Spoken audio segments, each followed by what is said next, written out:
رمضان المبارک کی آمد سے پہلے پہلے کچھ کام ایسے ہیں جو اگر ہم کر لیں تو رمضان بہت اچھا گزار سکتے ہیں۔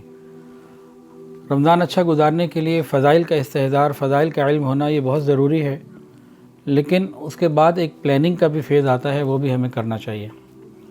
مثال کے طور پر ہم نے پچھلے سال 5 قرآن مجید کی تلاوت کی یا 7 کی یا 2 کی، اس سال اس سے زیادہ کا ٹارگٹ بنائیں۔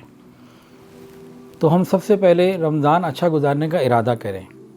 ارادہ کرنے کے بعد ہم ٹارگٹ بنائیں کہ ہم نے رمضان میں کتنے اعمال کرنے ہیں، ان کو لکھیں۔ اس کے بعد ان اعمال کو پورا کرنے کے لیے ایک پورا نظام الاوقات، ایک ٹائم ٹیبل بنائیں۔ فجر سے پہلے یہ، ظہر کے بعد یہ، فلاں کے فلاں وقت یہ، اس طریقے سے اپنے ایک ٹائم کی جو ہے نا وہ ترتیب بنا لیں۔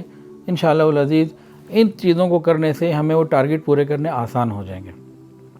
جب ہم کوئی عبادات کے ٹارگٹس بناتے ہیں تو اس میں 3 پوائنٹس ہمیں اور رکھنے کی ضرورت ہے یاد۔ 3 چیزیں اور یاد رکھیں۔ نمبر 1 مقدار، نمبر 2 جگہ، نمبر 3 وقت۔ مقدار، وقت اور جگہ، ان 3 چیزوں کو جب ہم ٹائم ٹیبل میں رکھیں گے نا کہ بھئی میں نے روز اتنا پڑھنا ہے، اس وقت پڑھنا ہے، اس وقت اتنا پڑھنا ہے اور اس جگہ بیٹھ کے پڑھنا ہے، صبح میں نے گھر میں پڑھنا ہے، دوپہر آفس میں پڑھنا ہے، شام کہاں پڑھنا ہے، تو وقت، جگہ اور مقدار تینوں چیزوں کو جب ہم طے کریں گے اپنے ٹارگٹ کے ساتھ، اس سے اندازہ ہو جائے گا یہ ٹارگٹ ہمارا ڈویبل بھی ہے کہ نہیں، پورا ہم کر سکتے ہیں کہ نہیں، تو اس سے چیزیں آسان ہو جائیں گی۔ تو ایک کام تو یہ اپنی ذاتی اعتبار سے ہو گیا۔ دوسرا کام گھر کا ماحول بنانا ہے۔